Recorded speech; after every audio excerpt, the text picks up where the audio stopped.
after my wife died, my family slowly forgot I existed. I called, I visited, I cooked holiday meals and waited for someone to show up. 10 years passed and not one person did. Eventually, I stopped trying. I sold the house, closed every account, changed my number, and disappeared without telling anyone where I went. A year later, my phone rang. The voice on the other end said something that made me sit down. Nobody warns you that grief comes with an attendance sheet. My wife died at 6:12 on A.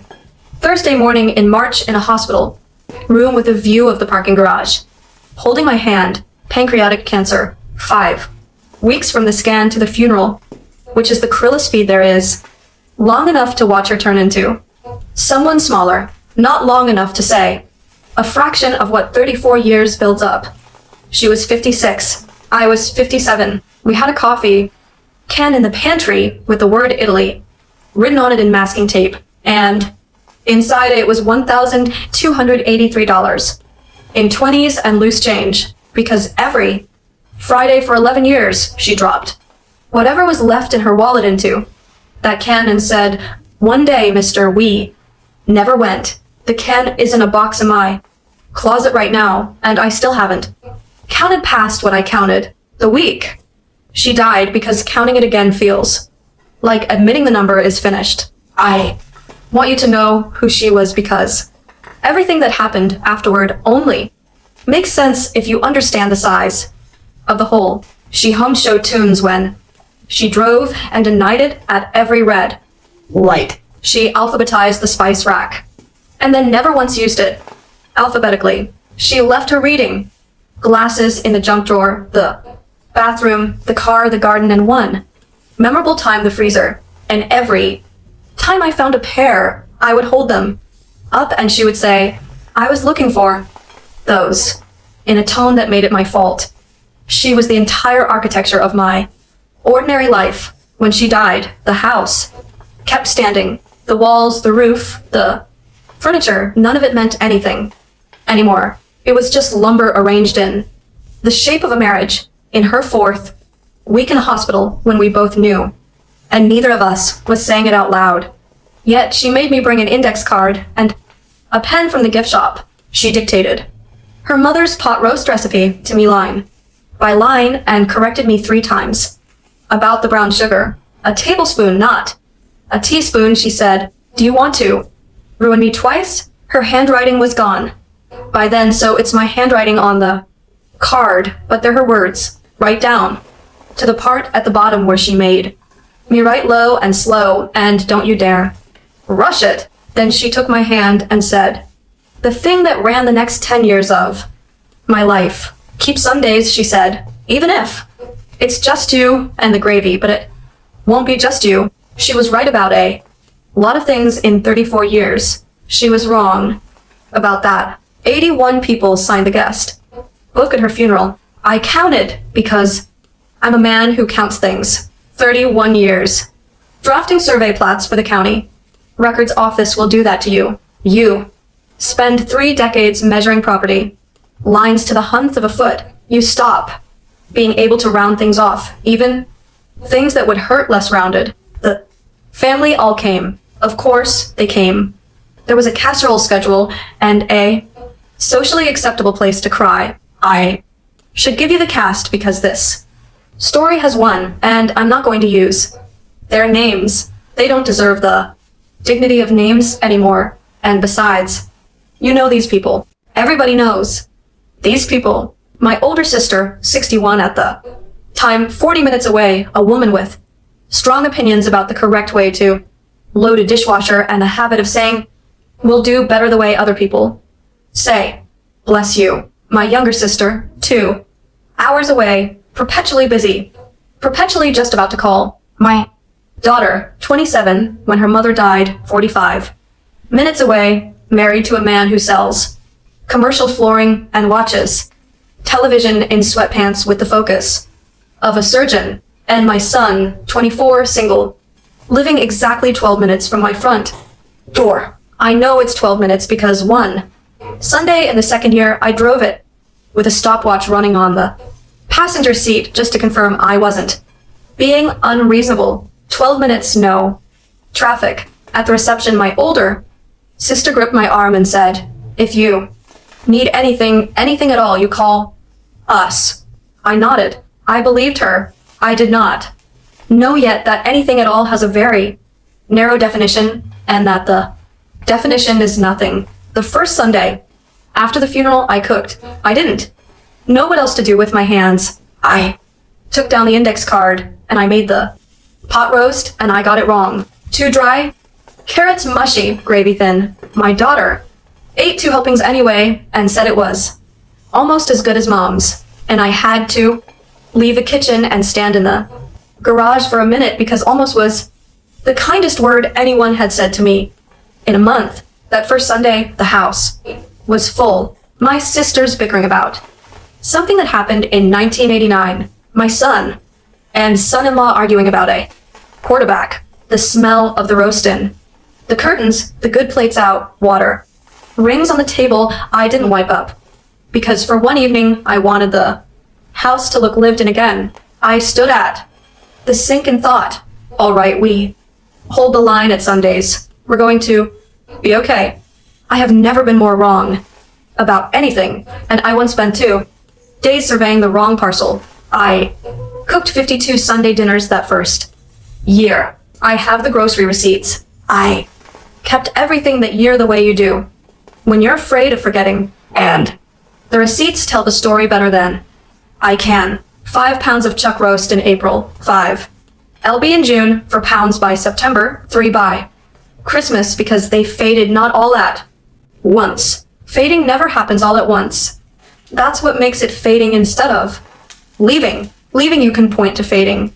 Just happens around you, like light going out of a room so slowly you don't notice until you can't read your own hands. My older sister came to 6 Sundays before the conflict started. My younger sister's 2-hour drive became a once-a-month drive, then a holidays drive, then a phrase she used. I keep meaning to make that drive. My daughter and son-in-law were busy in the way. Young couples are busy, which is to say, busy with things they chose and would not name. And my son with the 12 minutes came for 3 months, and then started letting my calls ring through to a voicemail box that told me in his own recorded voice that he'd get back to me. In November of that first year, 8 months after the funeral, I started the Stenopad. I want to be honest about the Stenopad because it's the part of this story where people decide what kind of man I am. It's a green Stenopad from the junk drawer, and I ruled the columns myself with a straight edge because of course I did, and in it I recorded every phone call I received from my family. Date, person, duration, reason.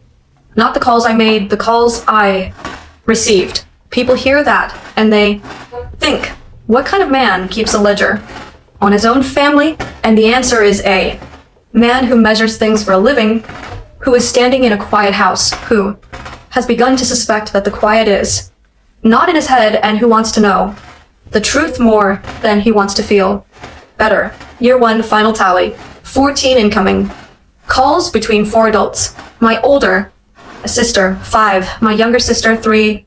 My daughter, 4, of which 2 were her. Phone dialing me from her purse. My name, said by accident into a room of muffled laughter that wasn't for me. My son, 2. One of those was to ask whether I still had his camping gear in my garage.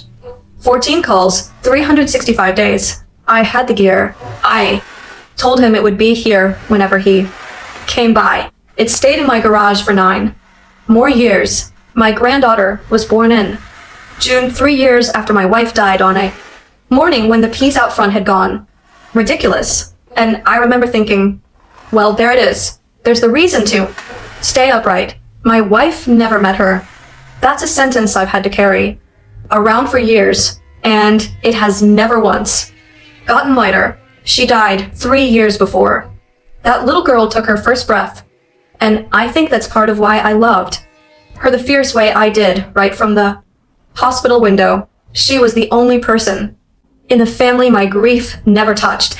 The only one with no before. Everyone else looked at me and saw the husk of A.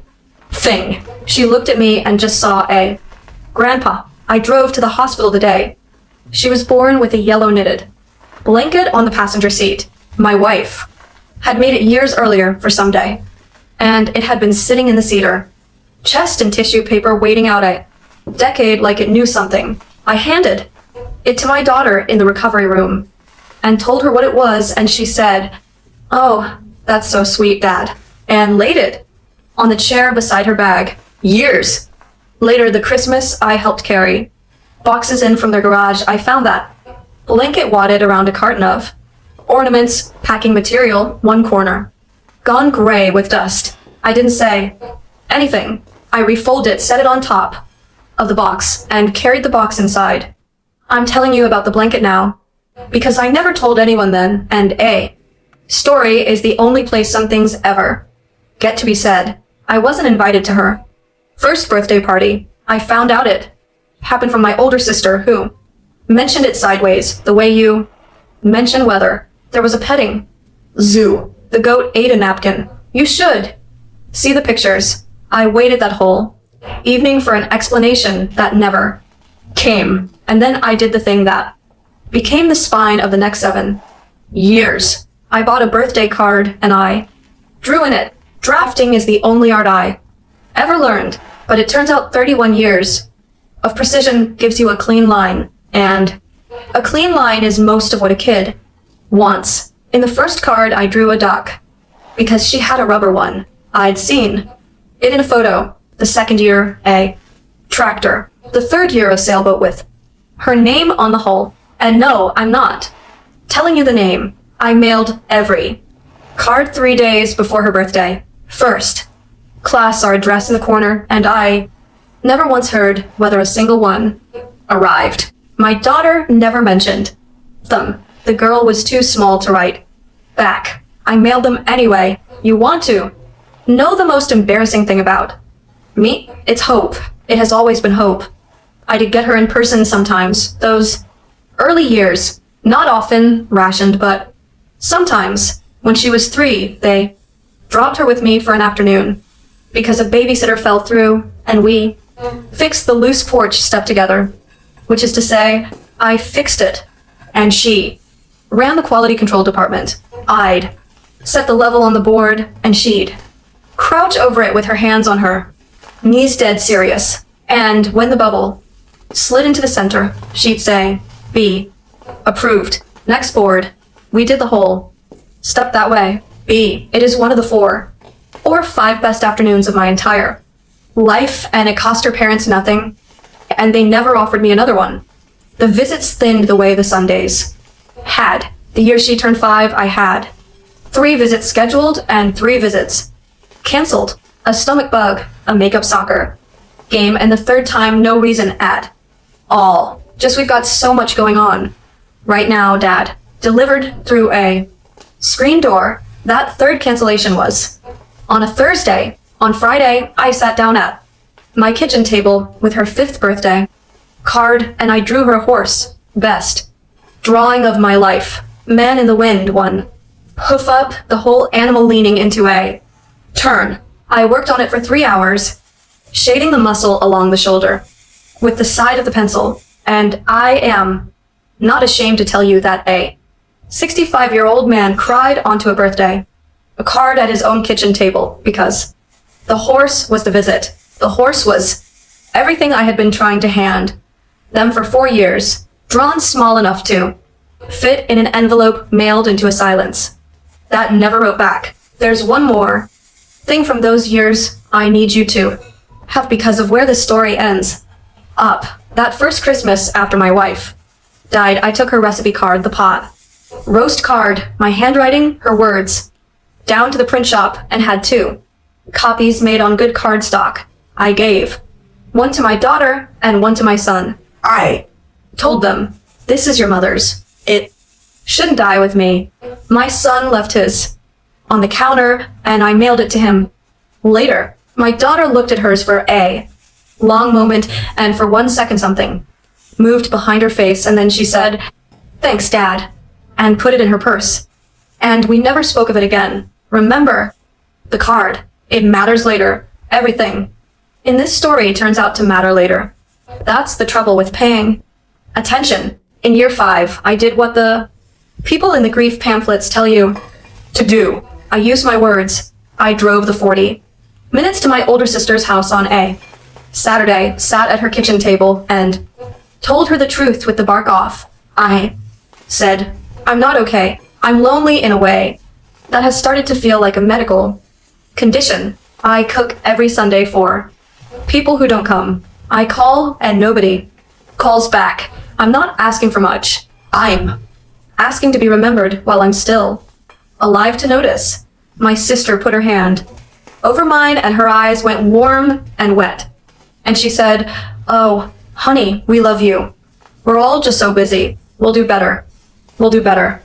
I drove home and added the conversation to the steno pad in the notes column, and then I waited to see what better looked like. Better turned out to look like a text 3 weeks later. A photograph of a sunset with no message attached, and then nothing until Thanksgiving. I try my younger sister by phone because 2 hours is 2 hours. I got most of one sentence out. I've been struggling since, and she cut in with the voice she's used on me since 1974 and said, I'm going to be honest with you because nobody else will. You have got to stop being so sensitive. We have lives. Mom and Dad coddled you, and this is the result. I was 62 years old. I was being told I was coddled by a woman I once drove 400 overnight to bail out of a timeshare.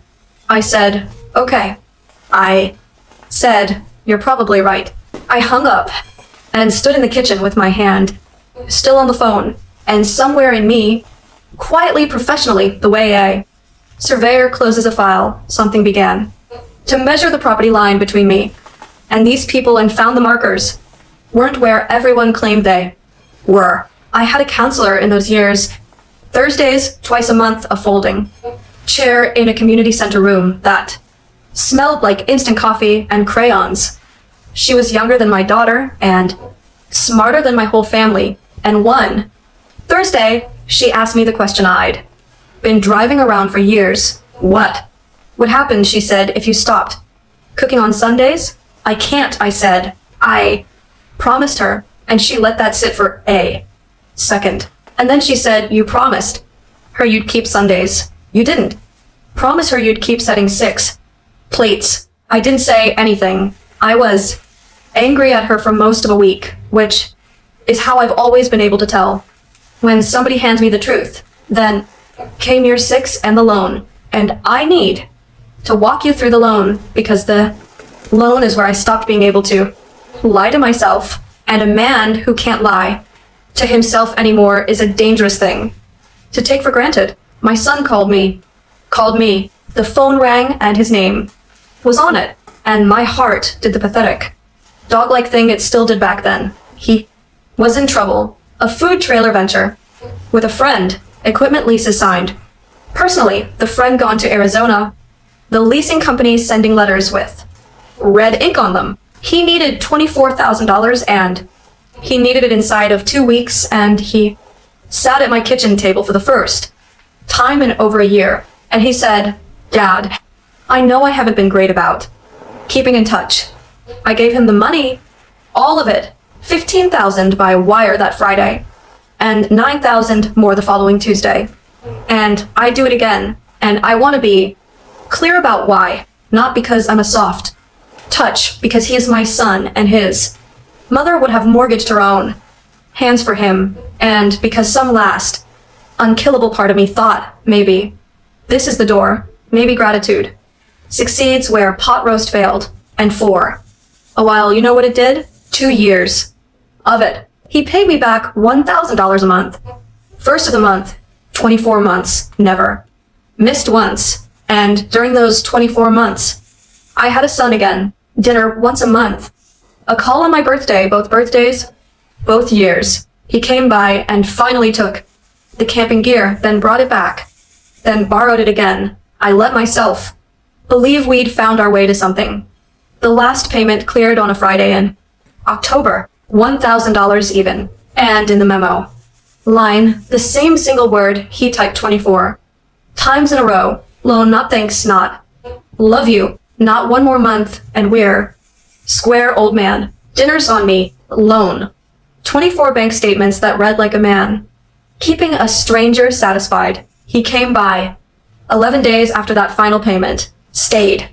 40 minutes. Took a container of chili out of my freezer, and then I did not hear my son's voice for 224 days. I know the number because of the stenopad, and I know what the number means because I'm not a stupid man, just a slow one. The debt was the relationship. The ledger was the love. The minute the column zeroed out, so did I. Year 9, I turned 66 on a Sunday, and I cooked my own birthday dinner. Pot roast, low and slow. Don't you dare rush it. 6th, place settings, the good plates, water, glasses, the whole liturgy. I lit a candle for my wife the way I had on every one of my birthdays since she died. Because she's the one who made birthdays around here, and somebody had to keep the franchise open. I called all 4 of them that week with the date and the time, and I told them no gifts, just come. My older sister texted that morning a balloon emoji and the words, celebrate with 3 exclamation points. My younger sister called for 4 minutes, 2 of which concerned her neighbor's fence. My daughter sent a card that arrived 2 days late, signed by all 4 of them in her handwriting, including the 6-year-old's. My son sent a gift of a cartoon cake, and the candles on it flickered in a loop on and on, never going out and never being wished on, which is the most accurate piece of art anyone has ever sent me. I ate at the head of my own table at 6 o'clock with 5 empty chairs, and I want to be honest with you about that night because this is the part people get wrong about. Men like me, I wasn't weeping into the gravy. It was worse than that. I sat there doing arithmetic. I sat there with a fork in my hand, 66 years old, doing 10s and 1s in my head, 14 calls in year 1, 9 in year 2, 11 in year 3, 7 in year 5, 5 so far that year. A line on a graph that any draftsman could extend with a ruler all the way down to the axis, all the way to the place where a man becomes a rumor in his own family. That was the night the idea was born, I think. Not the decision, the idea. They're different animals. An idea sits in the backfield. A decision walks up to the house. The decision came at Easter, year 10. I cooked for 9 that Easter because hope is a hard habit to kill, and I had let it live too long. Pot roast and a ham, both scalloped. Potatoes, the rolls my wife liked from the bakery by the bank, a lemon thing. For dessert that the 6-year-old had once eaten 2 pieces of in a different geologicalera. 3 of them said, maybe is what they'd been saying for years because maybe costs nothing on the day you say it and everything on the day you mean it. By 5:30, no headlights. By 6:15, 2 texts. So, sorry. The kids. Rain check. By 6:40, I was standing at the trash can with the roasting pan, and I did something I had never done in 10 years of Sundays. I didn't get out the containers. I didn't feed the freezer. 1 more labeled brick of hope. I tipped the pan, and a full pot roast slid out whole, and it made a sound when it hit the bottom of the bag, and I'm not going to describe that sound except to tell you I only ever needed to hear it once. I stood at that trash can for a long moment with the empty pan in my hands, and the decision didn't crash into me. It let go the way ice lets go of a roof. A weight that had been creaking all winter just released all at once and slid and was gone, and the house it left behind was very quiet and very light. I washed the pan. I dried it. I sat down at my table, the cleared, wiped, empty table with the steno pad and a fresh page. And at the top of the page in block letters, in draftsman's hand, I wrote 1 word, plan. People imagine disappearing is complicated. It isn't. It's a punch list. I've been drawing other men's boundaries my whole career. I drew my own in 11 weeks. Item 1, the House. I didn't call the realtor in. Town, the one whose face is on the bus. Bench, who knew my family and would talk. I called a woman from a firm 3. Town's over, and she walked my house in. 14 minutes flat, heels on the hardwood. My wife picked, and she said, $3.95, maybe more if we're patient. I said, $39.75, and we're not patient. It's sold in. 19 days cash to a young couple with a dog and a baby on the way. At the closing, the wife told me the kitchen was the reason. People always say something at closings, and I decided to keep that one. Item 2, the money. Everything out of the hometown bank, where the teller knew my name into. Accounts at an institution with no branches, nothing illegal, nothing hidden from any government, just relocated beyond the reach of casual snooping by anyone whose maiden name might pass for verification. I am told. My older sister considers this paranoid. My older sister once recited my address, birthday, and mother's maiden name to a caller claiming to be from the electric company, so I'll stand by my paperwork. Item 3, the phone. 19 years I'd had that number. It predated flip phones. It was the number my wife dialed from the hospital payphone in week 2 when her cell died. The number on the funeral home paperwork, the number my children did not call. I sat on hold for 40 minutes to cancel it, and when the young man on the line asked if I was sure, since I'd had the number such a long time, I laughed in a way that I think frightened him and said, "Son, nobody uses it. I bought a new phone the same afternoon and the new number. I gave it to no one." That's almost true. Hold on. We're getting there. Item 4, destination. I didn't flee to anywhere. I selected. I spread the state map on the cleared table, and I took the drafting compass. My wife gave me our first Christmas, and I set the point on our town and drew a circle at 3 hours driving distance far. Enough that nobody drops by. Close. Enough. I could come back for a funeral.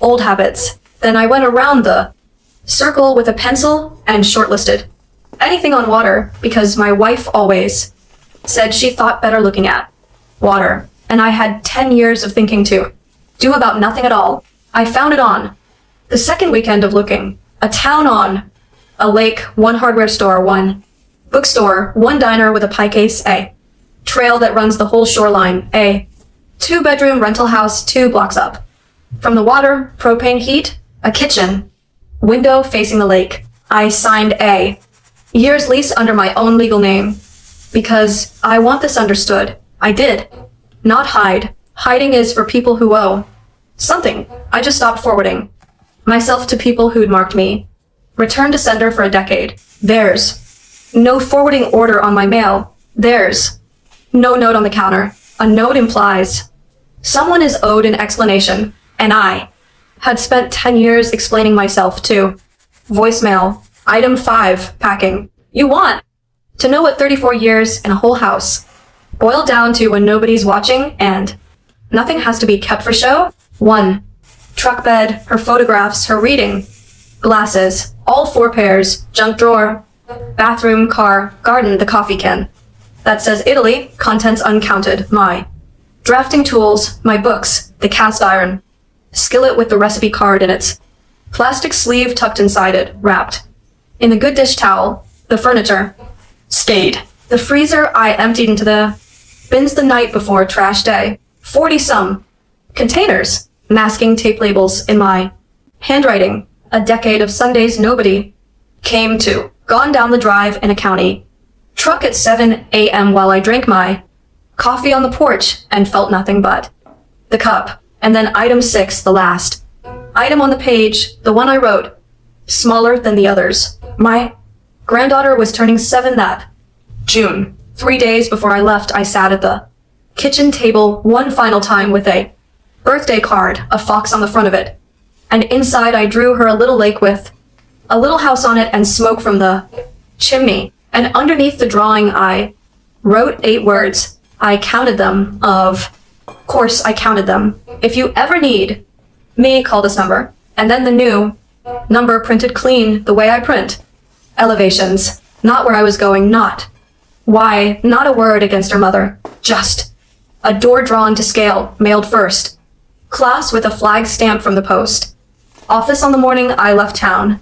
Because the adults had all earned the silence. Every one of them. 10 years of evidence. 14 calls and we'll do better. And stop being so sensitive, and 24 memo. Lines that all said loan. But she was about to be 7. She ran the level 4. Me on the porch step.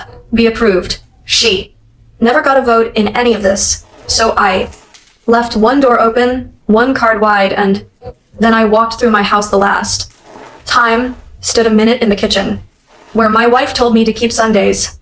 Said I'm sorry out loud to the empty room, and meant it in a way I couldn't have explained to anyone. Locked the front door, left the key in the lock box, and drove 171 miles north without turning on the radio. The first thing the lake taught me is that quiet is not the same thing as silence. My old house had been silent for 10 years. The new one was just quiet, and the difference is everything. Silence is a phone that doesn't ring. Quiet is a phone you've stopped listening for. It took a while to get there. I'll be honest about the while. The first month I checked the new phone like it was a patient. It sat charging on the kitchen counter, and some mornings I looked at it before I looked at the coffee maker, which for a man like me is practically idolatry.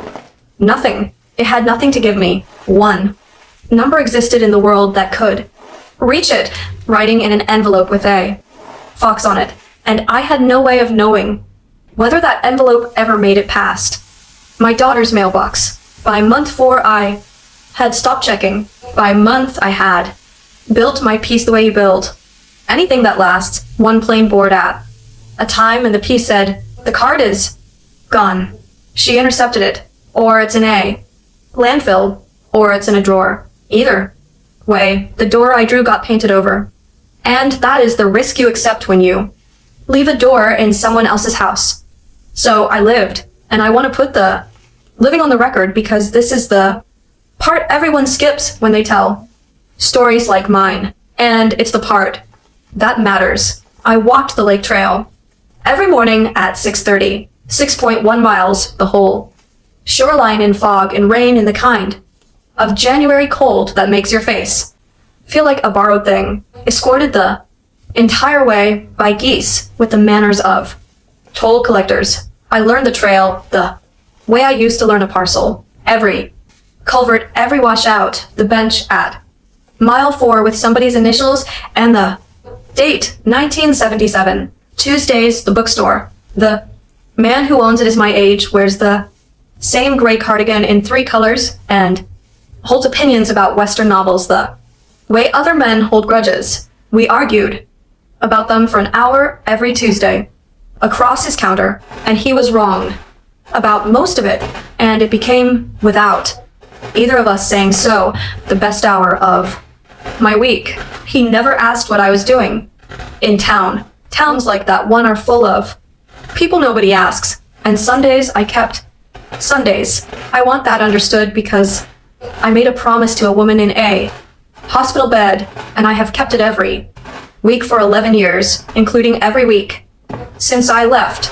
2 pounds of chuck instead of 5, 1 plate instead of 6, the card in its plastic sleeve propped against the salt, low and slow. Don't you dare rush it. I never broke the promise. The promise was Sundays. It was never an audience. It took me a decade in a counselor in a folding chair to learn the difference, but I learned it, and I sat at my small table by the window with the lake going dark, and I ate every bite. And most weeks I'll have you know it was outstanding. I slept. That's the other thing. 11 hours the first night in the new house, and 7 or 8 a night ever after, when for 10 years I had been a 3 a.m. man lying in the dark doing arithmetic. It turns out a phone that never rings is only heavy if you're waiting for it. Unplug the waiting, and it's just a phone. It's just a house. It's just a life. And it was mine. And it was I would have told you by the end of that winter. Enough Then June came around again, and I did. The one selfish thing I allowed myself. In the whole affair, she was turning 8. I had told myself all year I wouldn't that the fox card was the door, and a man only gets to draw one, but I walked past the drugstore rack the first week of June, and there was a card with a horse on the front line in the wind one, hoof up leaning into a turn near enough. To my horse the best drawing of my life that I stood in the aisle, while the song on the radio changed. Twice, I bought it at my table by the window. I drew inside at the lake again, the little house, smoke from the chimney, and this time a tiny figure on the porch, waving underneath the same 8 words, the same clean number. If you ever need me, call this number. I mailed it from the post office in town 2 blocks from my house, and I want to flag that for you because I didn't think anything of it at the time, and it turns out to be the hinge the whole thing swings on. A small town post office hand cancels. The postmark on that envelope said the name of my town, clear as a survey stake. I mailed it on a Wednesday. Her birthday was the Saturday, and then I went home and made my peace all over again. 1 board at a time. The first card disappeared into that house and was never heard from. There was no earthly reason to believe the second card would be anything but a second silence. 5 weeks later, on a Tuesday in July at 13 minutes to 3 o'clock in the afternoon, I was standing at my kitchen window drying the cast iron skillet, and the phone rang. I almost didn't answer it. I want to be honest about that since I've been honest about everything else. 13 months, and the phone had rung exactly 4 times. Twice. A pharmacy, once a wrong number, once. The landlord about gutters. The screen said a number I didn't know with the area code of my old city, and my thumb hovered, and the part of me that had built all that piece said, let it go to the recording. I answered on the 4th ring and said nothing. Surveyor's trick. But the other party established the boundary. There was a long breathing pause, the sound of a small room, and then a voice came down the line that took 34 years of architecture out of my knees. Grandpa, I put my hand flat on the counter. I remember the dish towel was still over my shoulder, and the lake out the window had gone that hammered tin color it gets before weather. And I remember thinking with the one part of my brain still drafting that the last time I heard this voice, it was 2 years younger, and asking me whether the bubble was in the middle. Yes, I said, it's me. It's Grandpa. She exhaled the way you do when a hell thing lets go. And then she started talking low and fast and close to the phone, and what she gave me over. The next 11 minutes I am going to set down here as carefully as I have ever drawn anything, because every line of it is a property marker, and I want the record straight. She was whispering because she was in her closet. She had a flashlight. I could hear it click against the phone. It was her mother's old phone, kept charged in the kitchen junk drawer because her little brother watched cartoons on it, and it still worked on the house Wi-Fi, and she had watched her mother type the unlock code enough times to know it, which tells you what kind of mind runs in this family. And God help everyone at Skip Day generation and landed whole. I asked her slow how she got this number, and she told me in that careful climbing way. Kids explain things when they know they're somewhere they shouldn't be when the explaining is half confession. There was a diorama, she said, for school. Hey, Beaver Dam due Friday. She needed tape, the good tape, and Mom was in the shower, and the good tape lives in Mom's desk in the deep drawer. And in the deep drawer under the checkbook there was a rubber band doubled around a stack of envelopes. 7 envelopes plus a new one on top. Her name on every single one. My handwriting on every single one. And she didn't know it was my handwriting yet, but she would in a minute. 7 of them sealed. Sealed. She said, like never opened. Grandpa. Knock. Even the flap a little. And the 8th one, the new one, the one with the horse, that one was different. That one had been opened and then taped shut. Again with the good tape, the tape she'd come looking for, and I want you to sit with the smallness of that detail, the way I have sat with it, because I have surveyed a lot of lines in my life, and I have never come across one drawn so exactly. She sealed the evidence with the same roll of tape her daughter would borrow to build a beaver dam. She took the whole stack into her closet. She'd been reading them for 9 days, 1 or 2, a night under the winter coats with a flashlight. She did the voices. She said. She didn't tell me what that meant, and I didn't ask because I was using everything. I had to keep my own voice level. She opened them in order. The duck, the tractor, the sailboat with her name on the hull. She described each one to me like inventory, like she was the one keeping the steno pad. Now she read me a line out of the sailboat one. My own handwriting coming back at me. Down the phone, you wrote, the wind is free and so are Saturdays. Come see me anytime. I don't remember writing that. I remember meaning it for 3 straight years. And when she got to the 5th one, she stopped and her whisper came down even lower and she said, Grandpa, the horse one, did you really draw that? With a pencil? I did, I said. It's the best horse I ever saw, she said. I put it in my backpack in the zipper part, so it doesn't bend. I had to take the phone away from my face for a second. I'm 68 years old. The best drawing of my life spent 3 years in a drawer under a checkbook, and it lives in the zipper part now, so it doesn't bend. Then I asked the question I had to ask, even though some animal part of me already knew it was the wrong door to open or the right one. I said, Sweetheart, did your mom ever give you any of my cards? Even one? No, she said. And then in the same tiny matter-of-fact whisper, she handed me the sentence. I had driven 171 miles and waited 13 months and lived 68 years to be ambushed by. Mom said, you forgot my birthdays, she said. But then she told us you died. I said, what? You died, Grandpa? She said, patient with me, the way she was patient with the porch boards. Mom told us before school one day, she said, you got sick and you died, and the funeral was far away and kids couldn't go. We lit a candle and everything. I drew a picture of you for the funeral, but there wasn't a funeral here, so Mom put it somewhere. I drew you with the level from the steps. Do you remember the steps? And that is the exact moment on a Tuesday in July that I sat down, not a chair, the floor. I went down the cabinet face with the towel still on my shoulder like a man whose strings had been cut because they had been dead. She told my grandchildren I was dead, stood in a kitchen I had eaten Christmas in, looked at a 7-year-old and a 4-year-old over their cereal and buried me,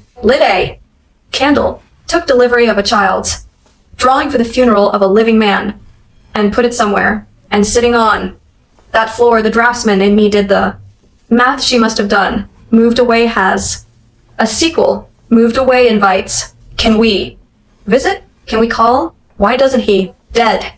Closes the file. Dead is the one story with no follow-up questions. It wasn't cruelty for its own sake. It was efficiency, the cheapest available way to never explain to her own children what she had done to her own father. And I understood it completely the way you can only understand family. And I have never felt anything so cold. But she wasn't finished with me because she said, and here her whisper got that wobble in it, because then the new card came, the horse one, and I saw it before. Mom did. Grandpa, I saw it on the counter with the mail, and it had your same handwriting. And dead people can't mail a horse. No, I said they can't. And Mom took it away fast, she said. And that night, she was on her computer and there was a map of a town I never heard the name of, and the stamp circle on the envelope said that same town I checked. She had it open on the computer, the map with the little red pin, and when she saw me, she closed it. So fast, Grandpa, so fast. 5 weeks. The arithmetic assembled itself in my chest. Cold and complete. 4 or 5 weeks, my daughter had known I was alive, known the name of my town, sat at her computer with a red pin in my street, and said nothing, not to her brother, not to her aunts, not to her own children who lit a candle for me. She had found the door I drew, and she had taped it shut with the good tape and put it under the checkbook because opening it meant unburying me, and unburying me meant explaining the grave. And then my granddaughter asked me her question, the real one, the one she had been carrying, up the whole call like a stone too big for her pockets, the one I am quite sure she practiced in a closet for 9 days, because she is mine, Jean for Jean, and we're a hearse. She said, Grandpa, if you're not dead, then how come Mom cries every Sunday when she makes the pot roast? I couldn't make a sound. There's a card, she said, whispering it like a secret inside the secret taped inside the cupboard, the high one. It's the recipe. Mom touches it before she starts every Sunday with 2 fingers like this, and her whisper rustled like she was showing me in the dark. And Grandpa, it's the same handwriting as my horse. I figured it out. It was you the whole time. The pot roast is yours, and the cards are yours. And Mom cries at the